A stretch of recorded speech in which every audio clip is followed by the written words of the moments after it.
بسم اللہ الرحمن الرحیم۔ شروع کرتا ہوں اللہ کے پاک نام سے جو بہت بڑا مہربان نہایت رحم والا ہے۔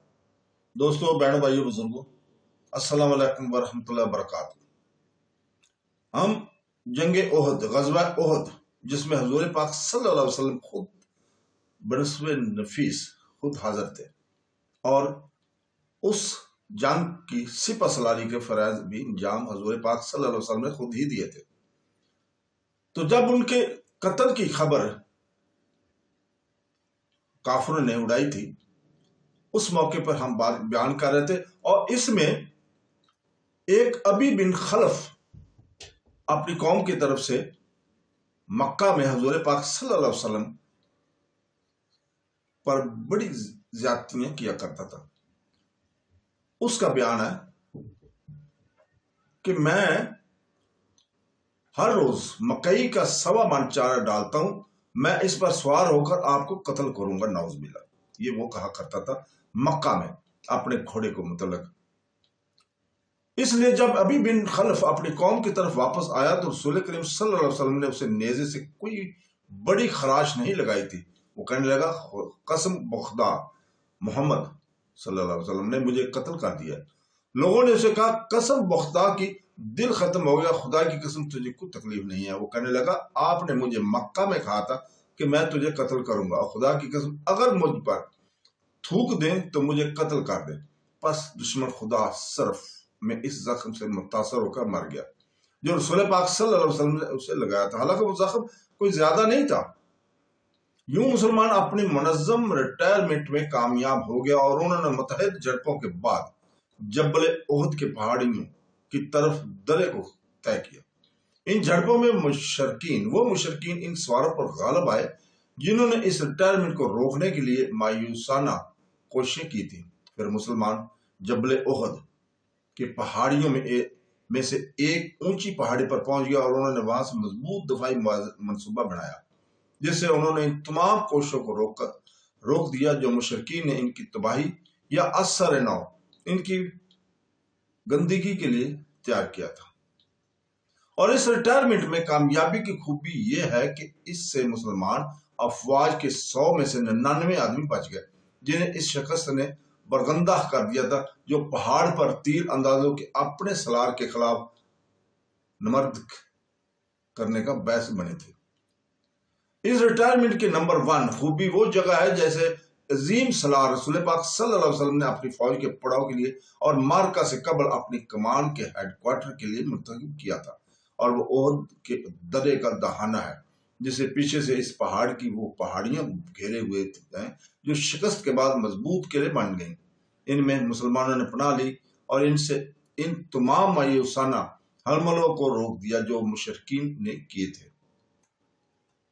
مارکے کے واقعات کی رفتار اس بات پر دلالت کرتی ہے کہ بعض مسلمانوں نے جنہیں رسول کریم صلی اللہ علیہ وسلم کے قتل سے بچ جانے کا علم نہ تھا، وہ حضور پاک صلی اللہ علیہ وسلم سے اس پہاڑی کی طرف سبقت کر گئے جہاں آپ نے میدان سے واپسی کے بعد پناہ لینے کا فیصلہ کیا تھا۔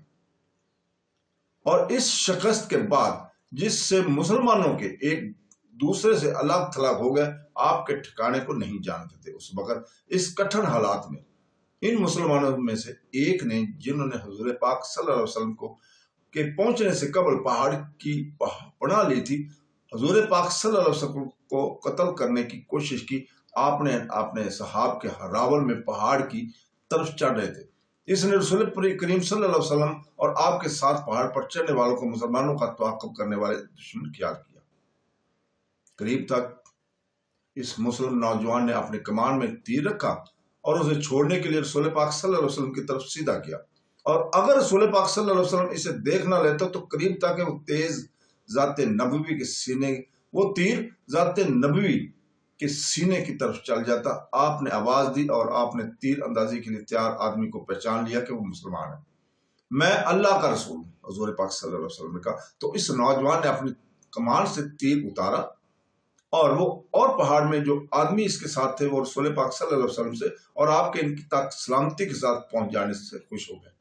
اور اللہ ہی جانتا ہے کہ اس مسلمان نوجوان کا کیا حال ہوتا جو اپنے تیر سے سید الاولین اور آخرین کو نعوذ باللہ قتل کر دینے والا ہی تھا۔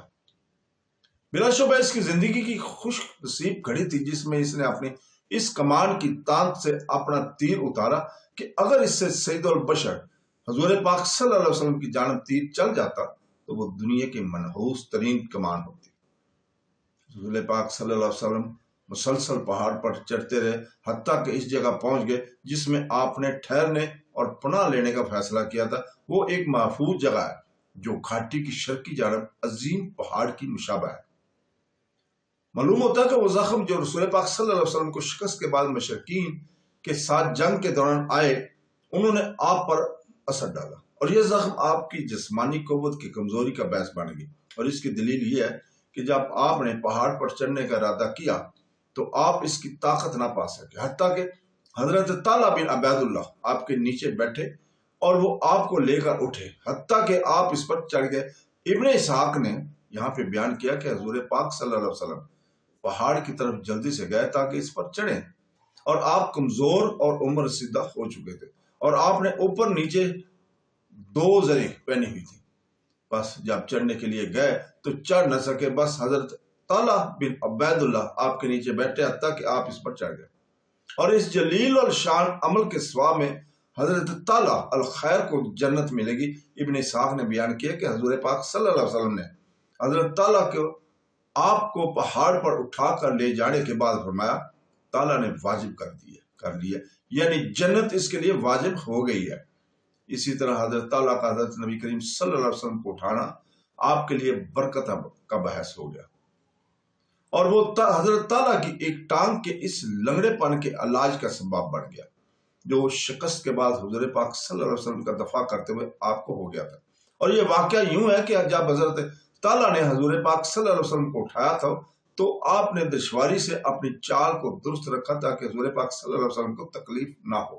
بس اس دشواری کی وجہ سے آپ کی لنگڑی ٹانگ درست ہوگی اور آپ نے لنگڑے پن سے نجات پائی۔ معلوم ہوتا ہے کہ حضرت طلحہ کے لنگڑے پن کی وجہ سے ران کا کھل جانا تھا، اور یہ کھلاؤ ٹانگ کے چھوٹا ہونے کا سبب بن گیا، اور یہ لنگڑا پن کھلاؤ کے اپنی جگہ پر واپس آ جانے کے بعد ہی دور ہو سکتا تھا، اور یہ سخت کارروائی کے بعد ہی اپنی جگہ پر آ سکتا تھا جو کھلے ہوئے عضو کو اس کی جگہ پر واپس لے آتے۔ لیکن دشواری سے چال کو درست رکھنا اس کارروائی کے قائم مقام ہو گیا، اور ران اپنی طبیعی حالت پر واپس آ گئی تھی۔ تو دوستو اس کے ساتھ ہی اجازت چاہتے ہیں۔ اللہ حافظ۔